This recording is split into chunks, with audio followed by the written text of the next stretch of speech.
When I'm walking down the street. I do want to say to Doni and many of you in this room that over a very long career in this city, all of you have helped me and my colleagues tell the truth and to try to tell. I may not look like you and you me, but Take my hat off. I'm from South Carolina, so I just...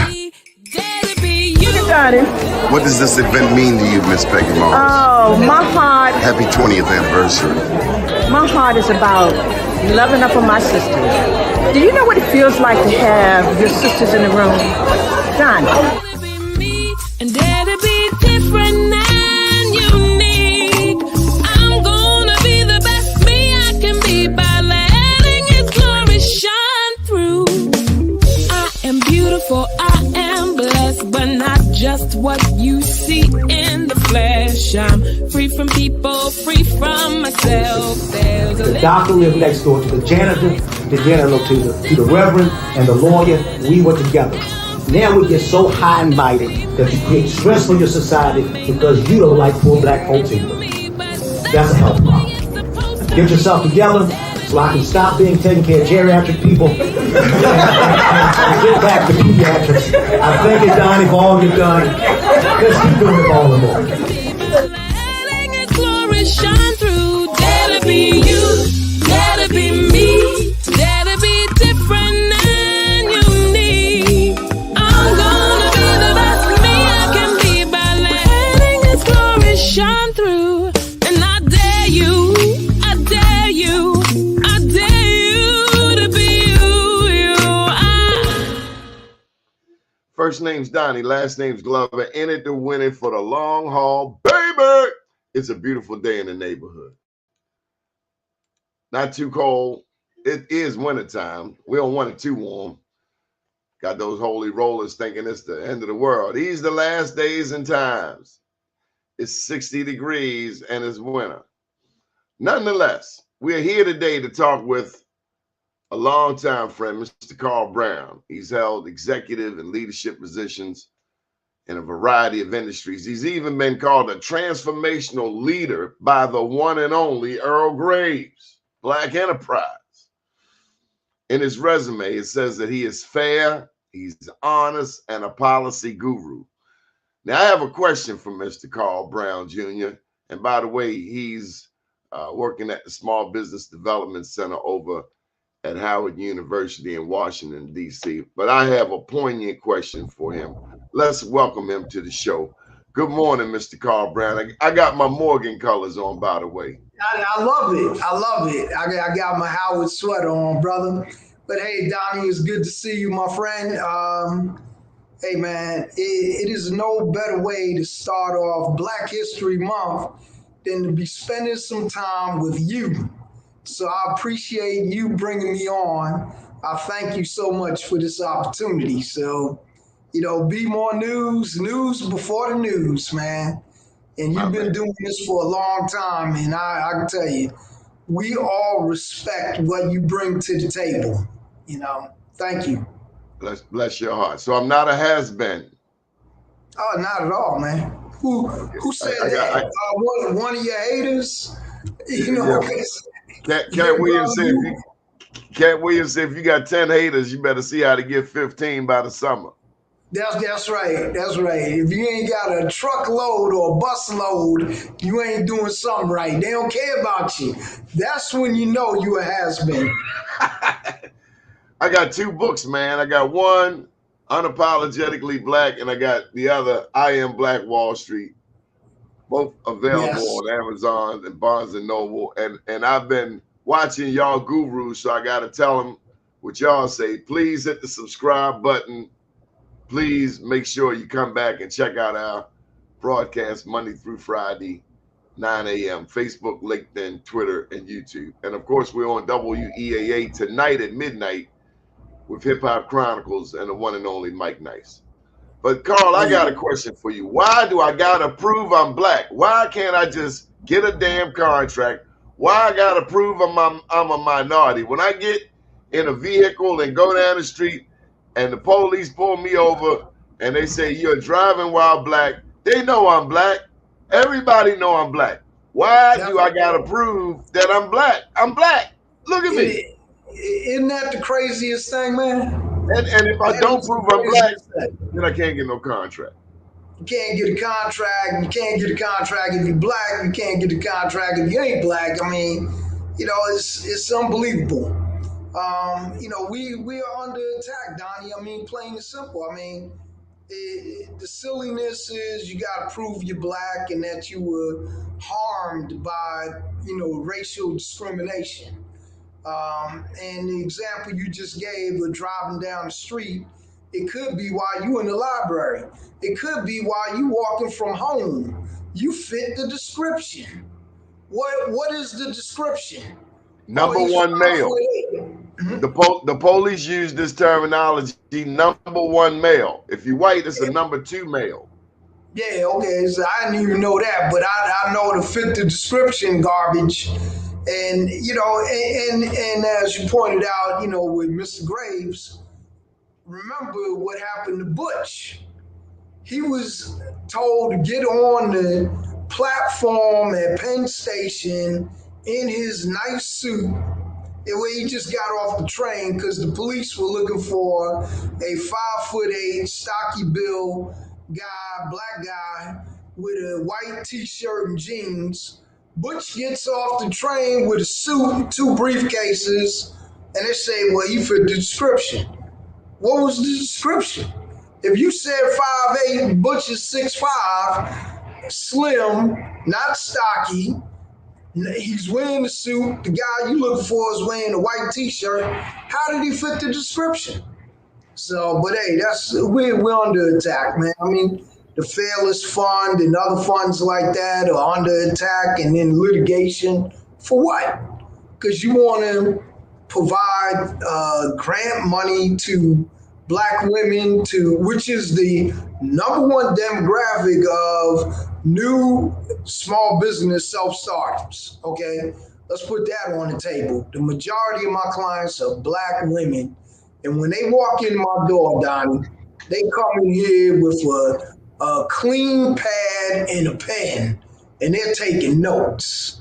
They're writing it down. They're getting it done, and that's right. And the thing is that the banks and all of these angel investors, all that, they give them less than 2% of the funds. Why?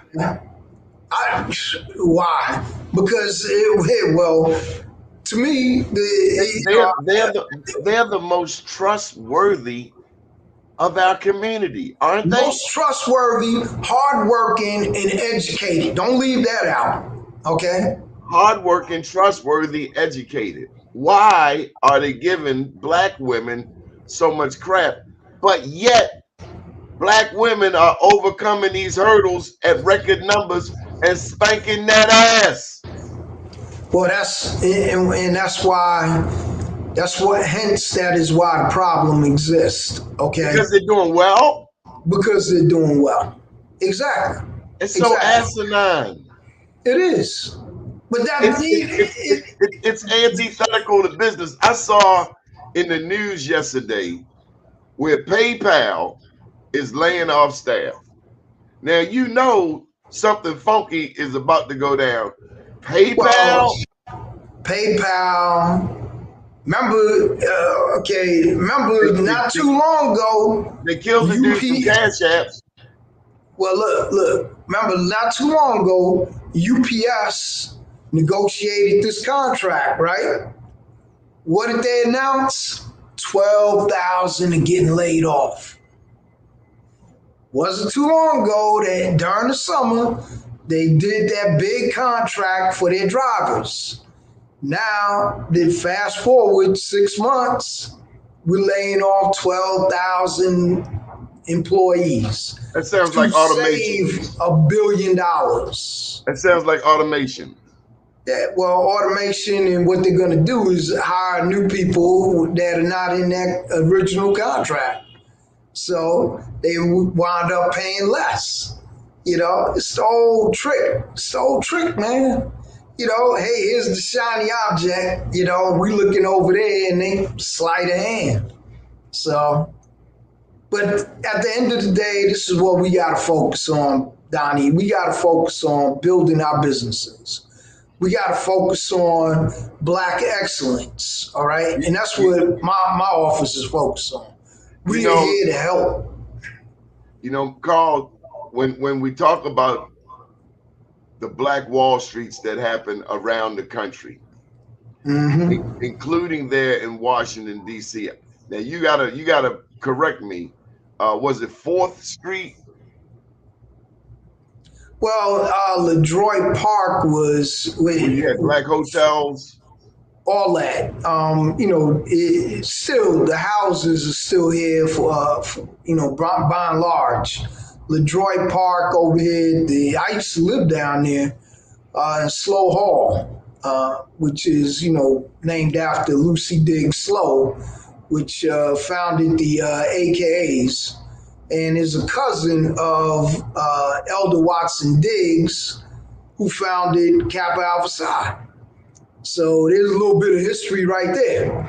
But yeah, LaDroit Park, I mean, that was a thriving community. Just like in where I'm from in Jamaica, Queens, Adelaide Park was home to Count Basie and James Brown and a whole bunch of people. And during the course, Lena Horne and all of them lived there.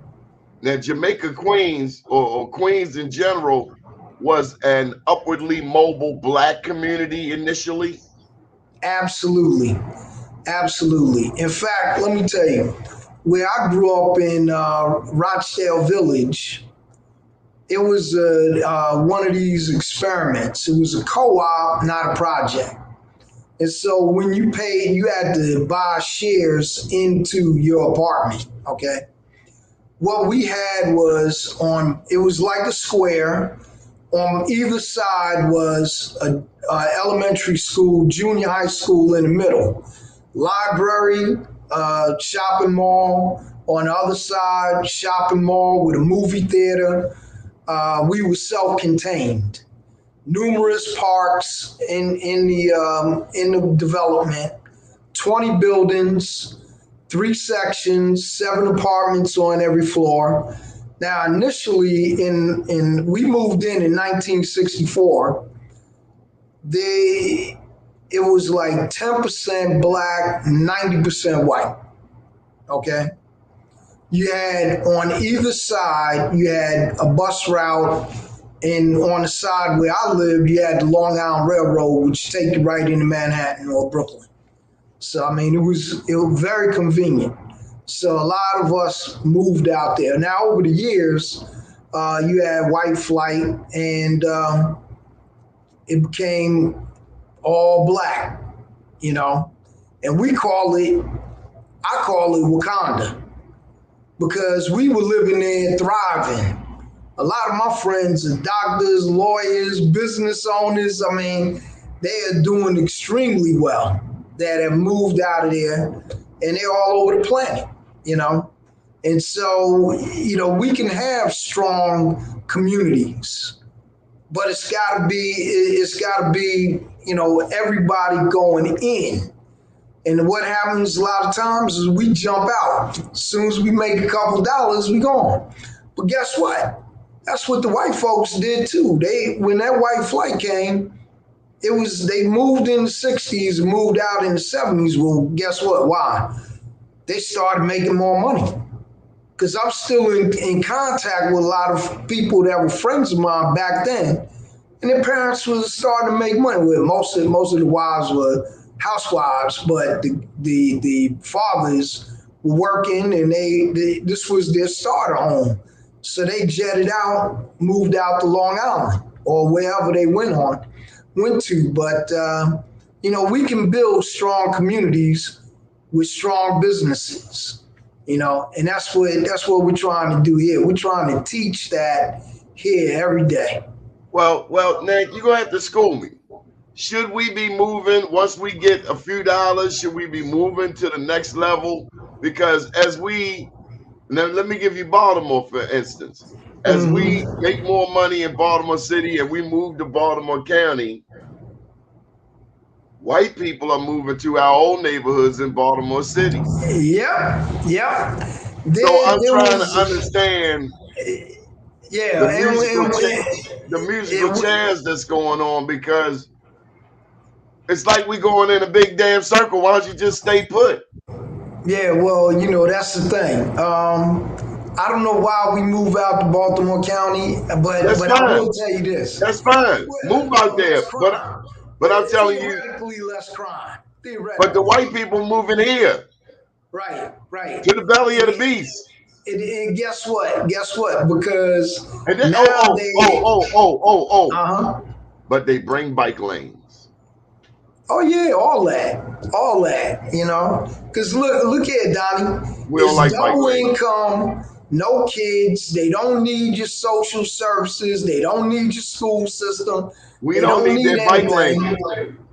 Right, they got the bike lanes, but what they want to do is they want to be able to go to all the restaurants and the theater and all that. There was a book written that when I was in grad school in the 80s. This book was out called Baltimore Unbound. And they talked about that, you know, the whole gentrification before gentrification became a big word. But if you notice, before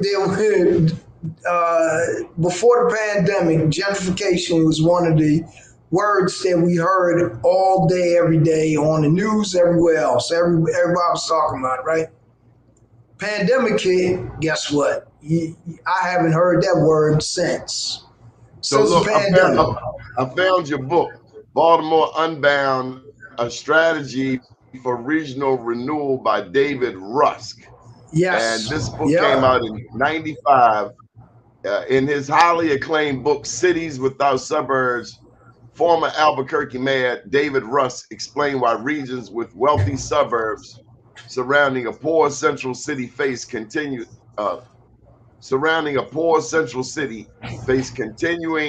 economic hardship. Now in Baltimore Unbound, he applies his ideas in an illuminating study of Baltimore's continuing economic stagnation, offering a frank assessment of its causes and possible solutions. Here's a solution. Let me help you out, Carl. Yep. Back around 1910, there was a mayor in Baltimore. His name was J. Barry Mahou. He is known as the father of segregation. There's a community over in North Baltimore called Roland Park. And Roland Park is the first suburban garden community in this city.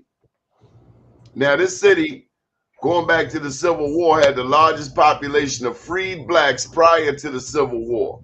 So Baltimore was this bastion of hope. You could come here, escape slavers, and possibly even make your way up north or just blend in with the locals. They introduced an ordinance which said that whites could not move into black neighborhoods and blacks could not move into white neighborhoods because they wanted to protect this suburban garden community called Roland Park. Well, that mentality, I don't know if the law ever went into effect, but certainly the mentality went into effect and was replicated around the country such that Baltimore is still segregated.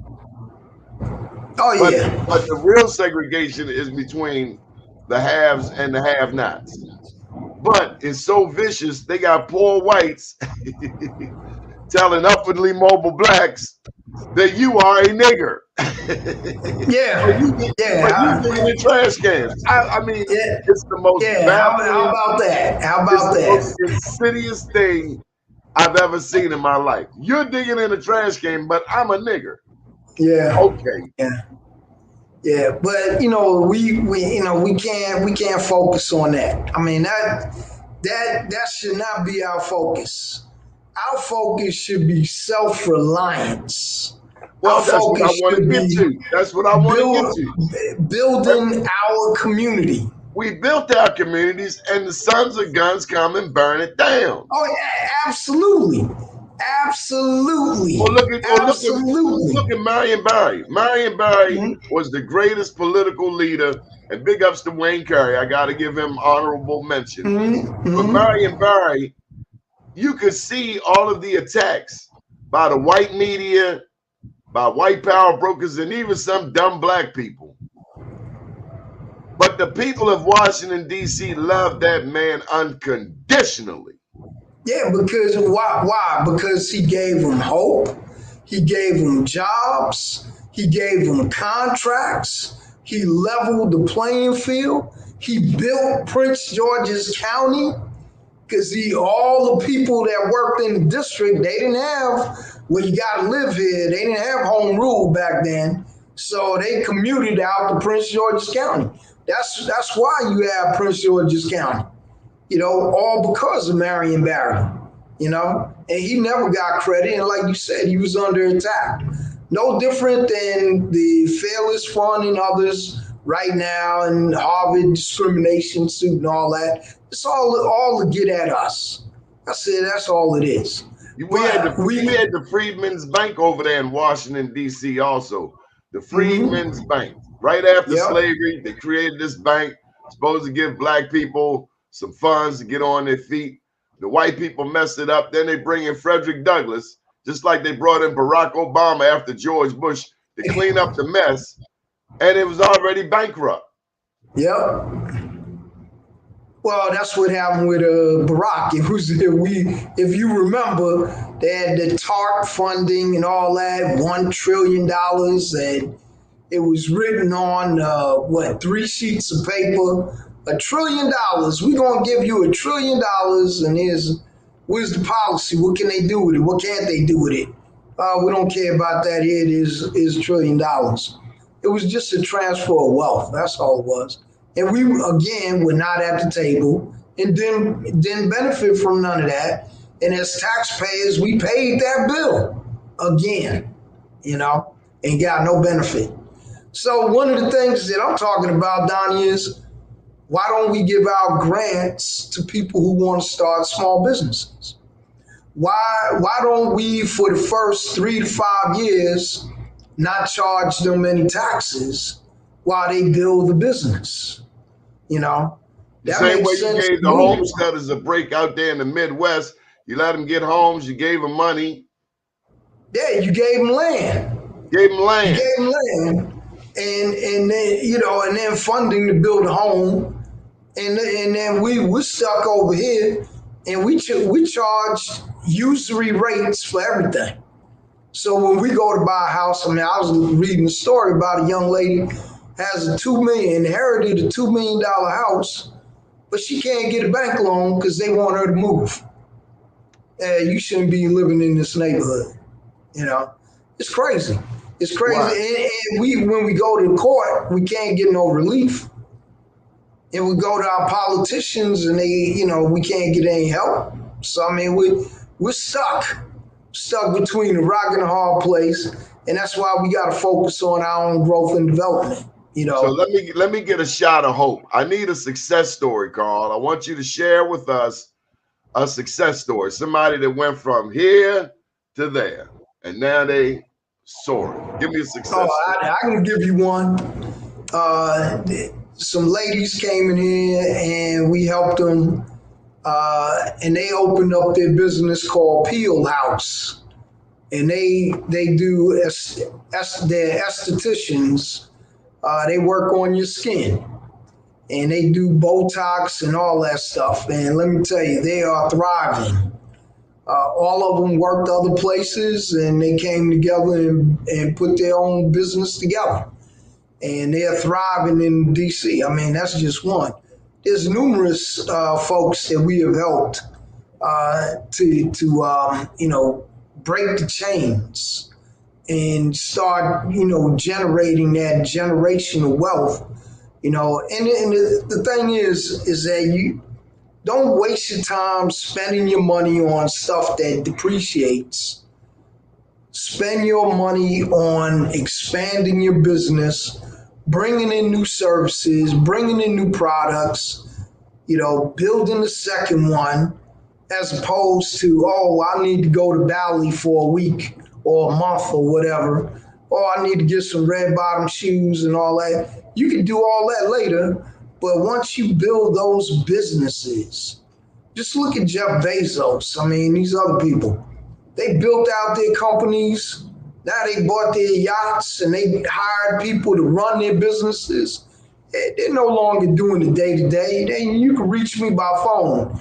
I might be on my yacht. I might be on my plane. I might be at a restaurant or whatever, but I don't have to be in the office. I mean, when we moved out, yeah. No, go. I cut you off. No, I was going to say, when we moved out to the suburbs, we found that these houses had offices in them. Well, why was that? We were always at work in the office, right? While they were at home in their office. In their now drawers. we ain't home in the office. In their drawers. Yeah.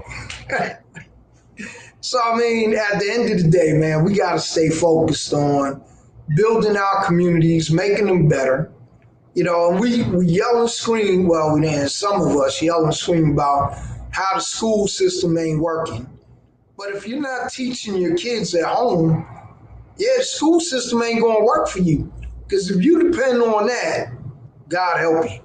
God help Carl, you. I want you to take me to something you just alluded to, the yelling and the screaming.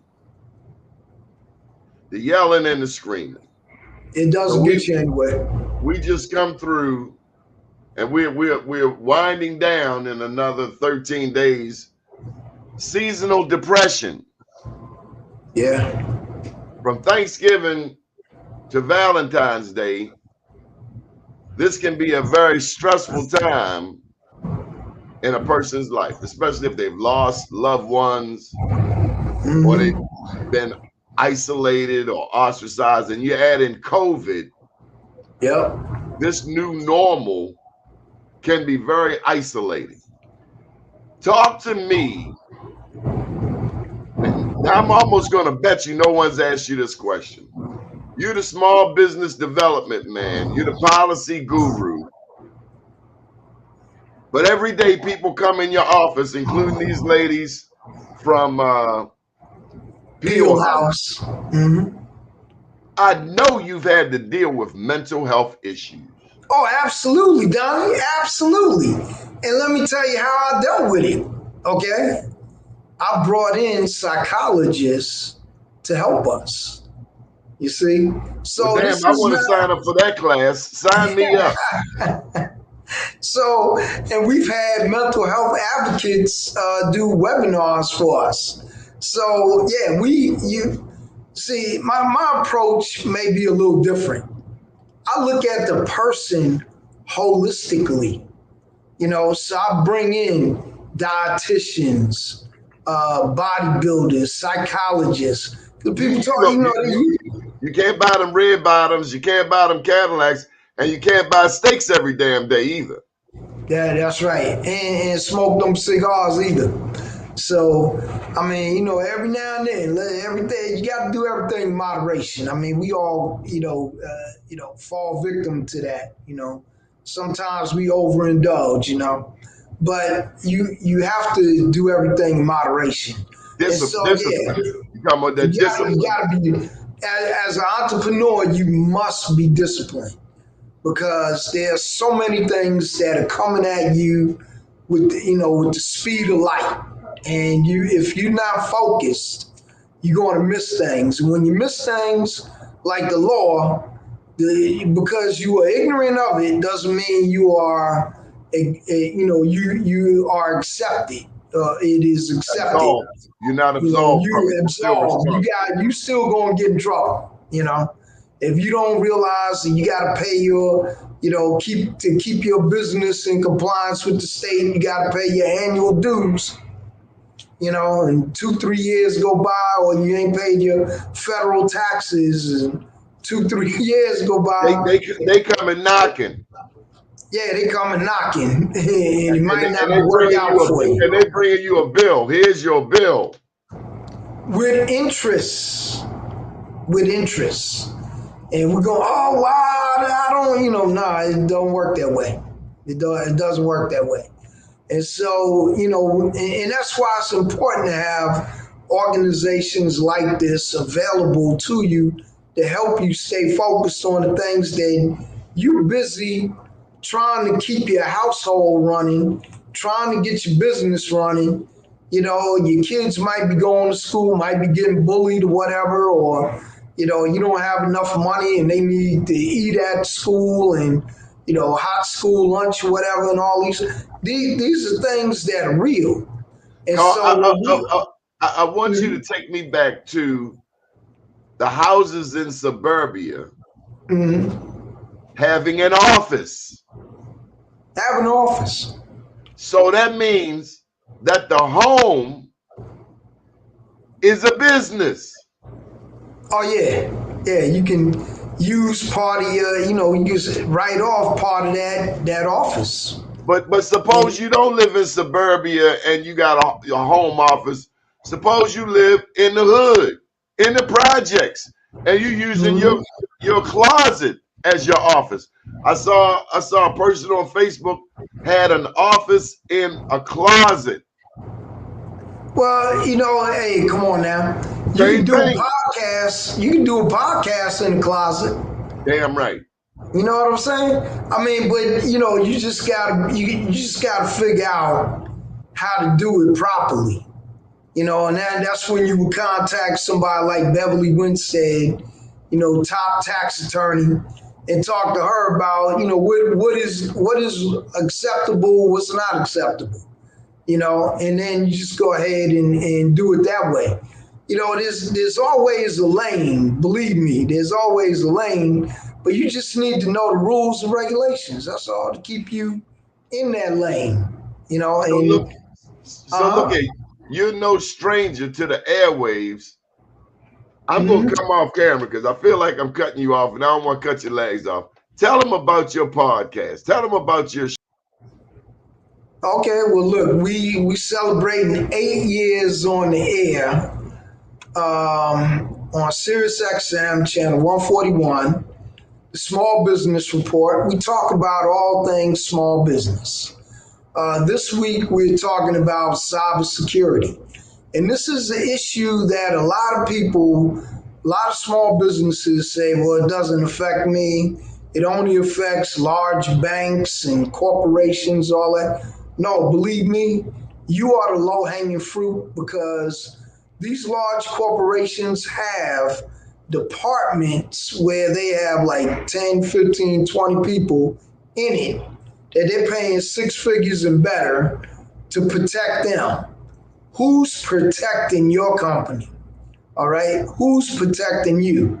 And that's why I put this out there all the time on the show. I have multiple people come on talking about cybersecurity and how small businesses can protect themselves.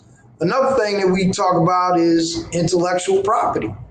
We hear about all these artists buying their masters back and all this. What is the rhyme and reason for all that? They could have copywritten all that stuff and published it, and that way they would own it prior to somebody else owning it, you know? So we talk about how to get a patent, how to get a trademark, how to copyright your material. I've copywritten stuff as well. It's not that difficult, and it's not that costly. Now, getting a patent is a little costly, but at Howard University, we have what is called a patent and trademark resource center right here in the School of Business, right around the corner from my office. And we take our clients over there all the time. What? Yes, sir. Yes, sir. Take them over there all the time, and we start that process, and that saves them thousands of dollars. And we have a relationship with the U.S. Patent and Trademark Office in Alexandria, where we try to get our companies, our clients, a discount, because they do have pro bono legal services at the U.S. Patent and Trademark Office. So we try to go through that way to help our folks, get these patents and trademarks. And I've had, people come on the show to discuss how to get a patent, how to get a trademark, and the services that they provide. So, why do you do this? Why, Carl? Why? Because we need to know, number one. Number two, I told you I'm out of Jamaica, Queens, man. I was surrounded by rap artists. Okay, and let me tell you, Donnie. I thought you was about to say, I'm surrounded by criminal, shiesty individuals. I thought you was about to bust out in a rap. Hey, them two. Them two, they even made a movie about them on Showtime called The Supreme Team. Remember? I did. I saw it. One of them is a cop. One of them is a cop. Yeah, well, look here, man. So all those guys went to elementary and junior high school with me, man. You hung out with the Supreme Team? Yeah, Maze, wow. Supreme was in my class, man. Come on, man. Wow. Come on. So I mean, you know, hey, Donnie, I always say it like this, man. You could have made a right turn or a left turn. You know what I'm saying? You could have made a right turn or a left turn. I saw that documentary. I saw that documentary. I saw it too this year. I hadn't seen it before. I heard about it. I was looking at my friends on there. They were interviewing my friends and everything. Yo, you know, hey, you could have made a right turn or a left turn. His name is Corey Pagace. Did you know him? Do you know him? I didn't know him. I didn't know him, but I knew Supreme. I knew Nathan Mays. That was the guy with the green eyes. He was the enforcer. Why didn't you choose to sell drugs? Because I was an athlete, man. And remember back then, they ain't bother athletes. You know, so we were out there running, playing baseball, basketball, football, and you know, they ain't bother us. We didn't get that. Hey, come over here, let's talk. Nah, they wasn't doing that. Plus, we also had the 7 percenters in the nation. Yes, right there. That's when that came about. Exactly. So I mean, there were other avenues for you. We chose academics and athletics, you know, for the most part. So a lot of my guys went into law enforcement. So they were the jailers or the police officers locking up our other buddies, or you know, it's like cat and mouse, man. You know, game and chase, but. You know, it was a choice, and it wasn't that difficult. Believe me, it wasn't difficult at all. How did you come? I'm sorry. No, I'm saying that's what motivates me to do what I do so much, because, you know, I want to give back to the community, and believe me, I went up to New York last year to a funeral, and.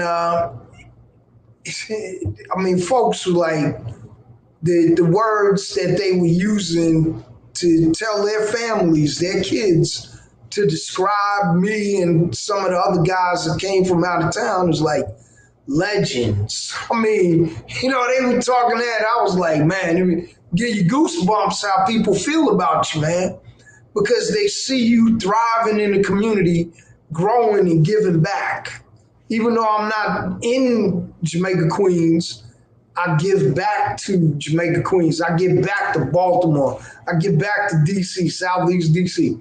You know, you don't have to be there to give back. You just got to be conscious to give back. And that's what I do. What borough would you liken Southeast DC to? I would say... Brooklyn? Nah, man, because them cats, man. Them boys in Brooklyn back then, man. See, I went to Brooklyn Tech, man. Them dudes used to get on the train. We'd be in gang fights and stuff, man. It was crazy. I would say a little bit Brooklyn, maybe part of the South Bronx, you know, some areas. I made the mistake in the Bronx of saying to a resident of Co-op City that they were projects. Oh my God. Oh yeah, because Co-op City's the sister to Rochdale. So it's a co-op, these ain't no projects, these are co-ops. That's right. Big difference, bro. I was about to get my hind parts whipped all the way from the Bronx. Nah, I mean, but see, the thing is, and I try to distinguish that too. Now, we were my friends in 40 projects, Baisley projects. I mean, it wasn't no barriers. I mean, they were down the street from us. There was just a difference. But a lot of my friends grew up in single family homes. Okay, black folks lived all around Queens in single family homes. So, well, take me to this. Take me to what's happening in Harlem, in Brooklyn, in Baltimore, in Washington D.C. Well, you know what's happening. It's gentrification, man. They're pushing us out. We can't get the loan. But we want to go. You can't get a sister to want to live in the hood, but the white girl moving down the street. Yeah, but the thing is, see, there's a difference. Our brothers and sisters will walk past them and mug us. That's just bottom line, bro. I've seen that too many times. Walk past somebody, come run up on me. Ain't nothing funny. Ain't the only thing moving is the money. You know what I'm saying? That's the way it is. They walk right by them. They could be wearing a Rolex and have on a nice suit, and I'm over there with holes in my pockets, and they grabbing me up. I mean, it's happened more than once. So, but yeah, that's how we treat each other. If we wasn't doing that to each other, and God forbid how they treat the women, I ain't even gonna go into that. Because I'm gonna tell you, I was telling somebody yesterday that when I lived in Silver Spring, one of my friends lived in the building, a gorgeous woman. She said all the time these guys are knocking on the door and trying her door handle.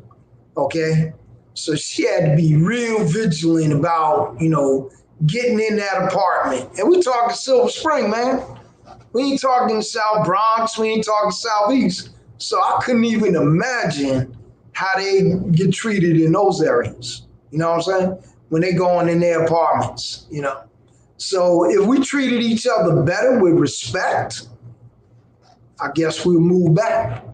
But if they breaking into your joint, stealing your stuff, and breaking into your car, I mean, how many times you want to be subjected to that, or shooting you or stabbing you, and or setting you on fire, whatever craziness that they're doing out here today, and then the police say, or the news people say, non-life threatening injury. Donnie, they said that about a guy that's in a wheelchair permanently that don't even know what planet he's on, non-life threatening injury. I'm like, really? This dude is a shell of himself. His head hanging off. Yeah. He don't know. He in a wheelchair, don't even know what, he can't even speak anymore. I'm going to ask you another question that I bet you no one has ever asked you. and I think you're going to bring a very unique response.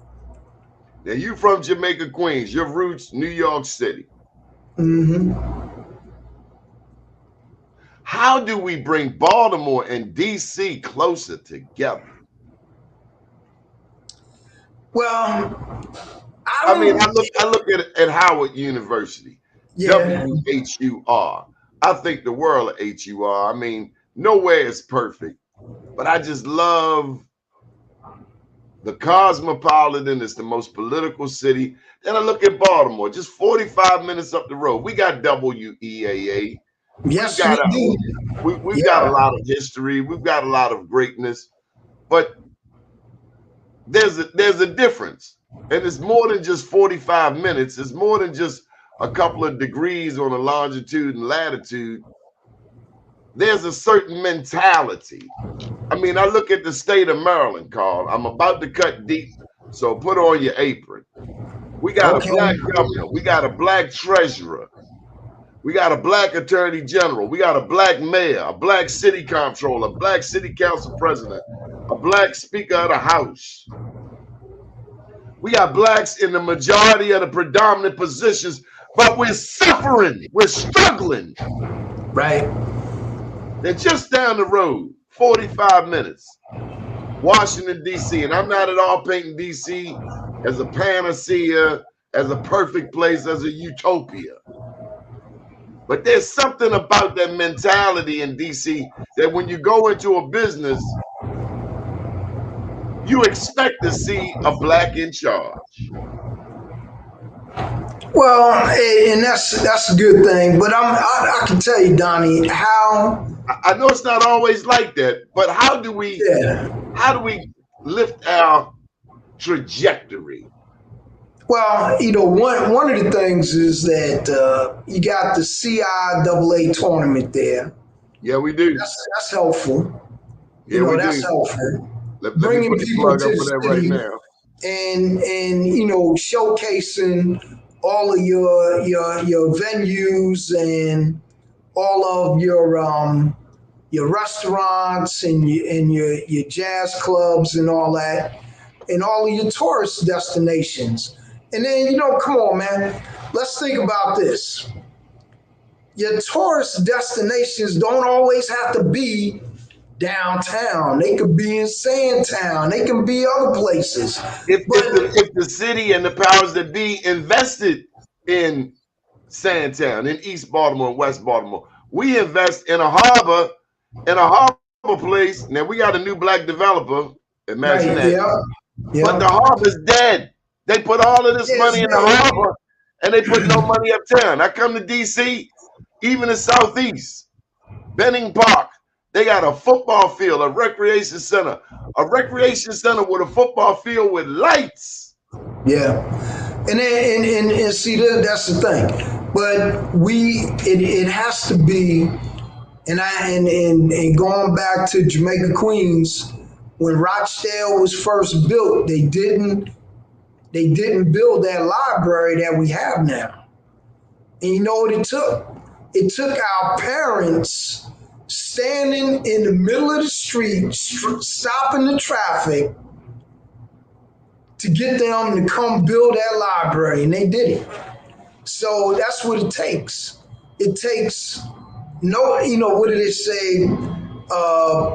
Power doesn't concede until there's a protest. Power concedes nothing without demand. It never did, and it never will. And it never will. And that shows you, and it tells you that we have to have a concerted effort to get things in our community, and we have to demand it.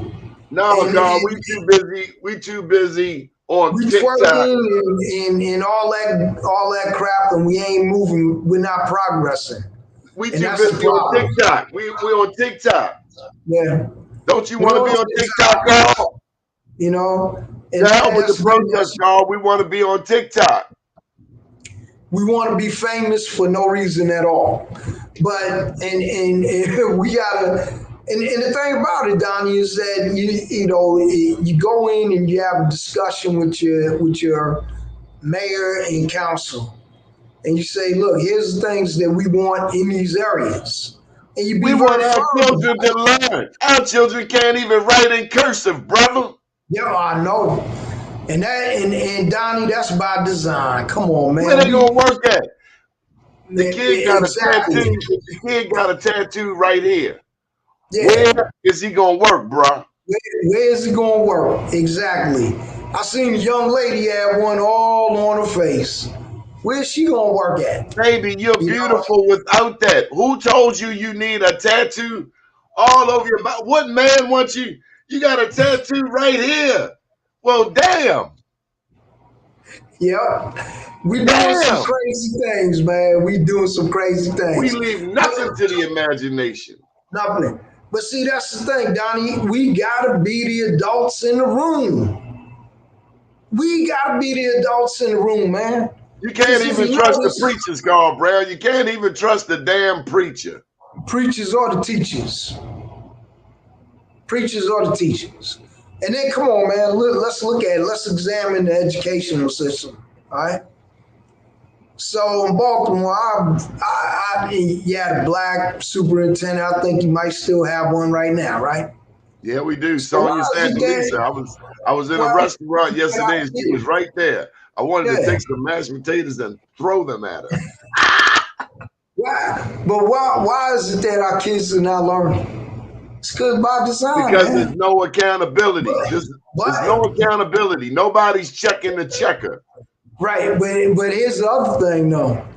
I've seen on TikTok so many fights in the classroom. And that to me is just crazy. And a lot of times, you know what they're fighting over? When the teacher, takes their phone. And then they get into this whole battle. Or two kids get into a battle, and then what happens? The teacher tries to stop and then they out for 6 months. I mean, I saw this one teacher get smacked, and I hope her family came and found that little girl. I think they moved the little girl out of town, but this little girl put her hands on this senior woman, and let me tell you, it was nothing funny about it. Yeah, it could be my mother, my aunt, my sister. Right. I will rock your world. You put your hands on my mother. Yep. I don't know where you're gonna live, but you ain't living here no more. That's true. That's true. And then you better hope you make it through the night. Yeah, let me tell you, man. And then they got these people telling you about Dr. Spock. Oh, time out, Johnny. Time out. Time out don't work around yet. It don't work. It my never works. Take my clothes off. Go run your bath water. I don't know if you saw Roots, but we got something Kunta Kinte ain't never seen. But hey, here you go. I say put cameras in the classroom. Okay, put cameras in the classroom so the parents, you know how they do in these nurseries, in nursery school, you they have can see cameras everywhere. That so makes you sense. You can see the animal that is in that classroom with the teacher. Oh, my kid never would do that. Nah, because I remember, I used to talk a lot. So my mom would come up to the school because if she wasn't working in the school I was in, she come up to the school and she say, "Yeah, tell the teacher right in front of me, right in front of the class, if you need to beat him, go ahead and beat him, and then when he come home, I'm gonna beat him when he get home." Okay. Now I had some Jamaican teachers along the way, bro. And Miss Cowan, she ain't play that. Oh my God, she had a whole thing of rulers and she whack you real good. And she was our math teacher. And I'm gonna tell you, man, one of the guys now, I don't know if he worked for Supreme or whatever, but we used to call him the human calculator because this brother was brilliant. But he wound up selling that crack, man. But he was brilliant. Okay. So and he was in my math class with Miss Cowan. So that tell you something right there, man. But yeah, we gotta do better. We gotta teach our kids better, and we gotta, be the example, and we gotta go to unfortunately the elected officials and discuss with them what we want. Because guess what? Everybody else does. And what happens? They get what they want. They get their football fields. They get their new textbooks. They get a coat of paint on the school. In 1973, they brought the lottery, said that we get money for education. Right. We get $23,000 per pupil. But our kids are dumb as a bag of rocks. That lottery thing is a fallacy. That was a ruse to get it done. In a Democratic legislature, a Democratic General Assembly, all of them, black and white Democrats lied to black people. All the time. And we don't trust them. And we take it out, we take it, man. Yeah, we need more parent involvement, but hell, if the parents act like the kids, we don't need them in the classroom either. But these politicians are full of lies too. Yep. They just kick the can down the road. That's what they do. They kick the can down the road. I liked Hogan. Let me tell you, I loved Hogan. I made money with Hogan early too. The Democrats in Maryland, I don't know, man. We got a lot of stuff with us. And we Baltimore, overlook 9-1 us. Democrat. This city got 640 million from the American Recovery Relief and all of that. Where the money at? And what do they do with the money? What do they do with the money? There's no accountability. We tend to give it to people we like. You know, and that's why you got to put your wish list on them from the mayor on down and all of your state politicians. You got to put your wish list together and say, hey, we want, community centers, libraries, whatever you want. You got to put that list together. It's got to be a concerted effort, And then I can tell you, man, there's a lot of leaders down there. You're a leader, Wayne Frazier and a couple other brothers out there.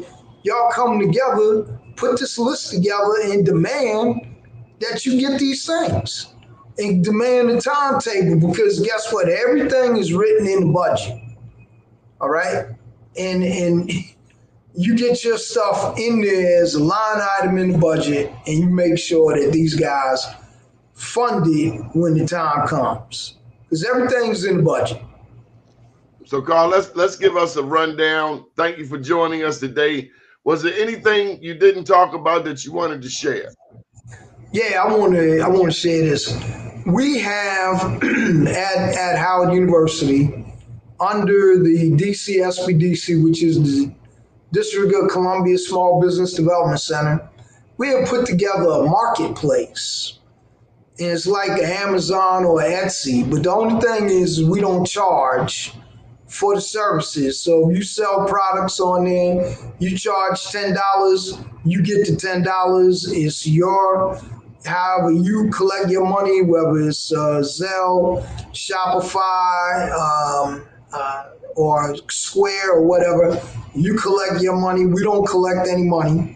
And we're using this as a tool to teach our students, faculty, staff, and alumni, but it's open to friends of Howard University. So if you out there in Baltimore and you selling something and you want to get on our marketplace, just go to shopdcsbdc.com, shopdcsbdc.com, and look for sell, set up a store, and they will help you set the store up, and you'll be up in business within 2 to 3 hours with your products already on there. So shopdcspdc.com. Another thing that we got going on, and this is because of the pandemic, when they were giving out the EIDL, which is Economic Injury Disaster Loans. Hold on. It's SBDC.org, right? Yeah, that's my website. But for the marketplaces.com. Okay. Yeah, different. So during the pandemic, the initial pandemic, they were giving out EIDL and PPP loans. And we found out that the reason why our companies didn't qualify is because low credit scores, didn't pay their taxes, no financial infrastructure, no business bank account, and a couple other reasons.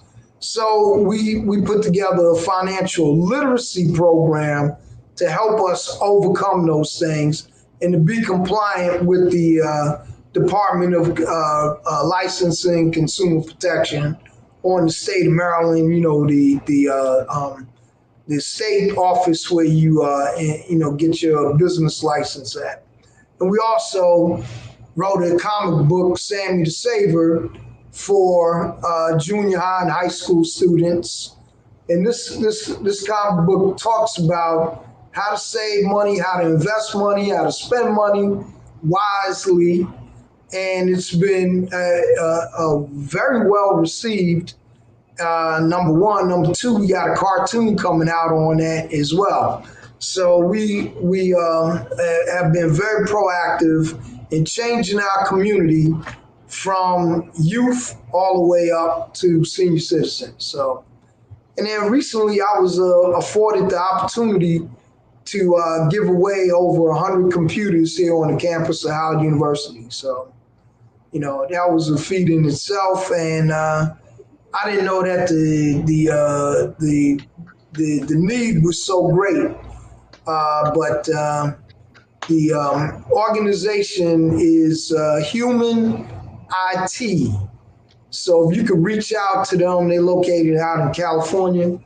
They give out computers to nonprofits, and it's Human I-T. Great organization in a partnership with Visa, and they gave us, over 100 computers, and we gave them out. It only took 2 hours to give out 100 computers. I thought it would take a couple of weeks to 2 hours. So that's what we do, Don. Hey, what fraternity do you belong to? Kappa Alpha Psi. You said Omega Psi Phi. I'm sorry. What'd you say? No, bro. No. Let's be clear. Kappa Alpha Psi. KA Psi. KA Psi. Yep. That means you can twirl the cane. Well, I'm not that good at it, but yeah, I can. But yeah, it's a blessing to be on the campus at Howard University, to be at a HBCU.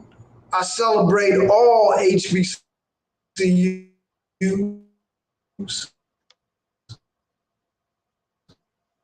Good stuff. And let me tell you, and I celebrate Morgan. And I'm thankful that we finally got the money out of the state legislature that was holding it for so long to build out that campus, to make it beautiful. It's all about coming together and being one. We are one. And that's, that I firmly believe that. And that's what motivates me to do what I do every day, man. Good deal. Carl, we're going to get up out of here. Thank you very much for joining us today. You've touched a lot of people. You shared a lot of information. DC, SBDC.org. We can't wait to bring you back. And we're going to have to bring you over here to Baltimore. Plus, we need to come over and bring the Black Wall Street Awards to your Small Business Development Center. We'd like to do a ceremony over there. Is that okay? Oh, yeah. Come on, man. We can do that. We can definitely do that. All right. I'll be right here on the campus in the school business. We would love that. Up to date, down tomorrow, do your day and everything will follow. Nothing to it but to do it. I got to do it, regardless of how I feel. I am somebody. I am my brother's keeper. Good morning, world.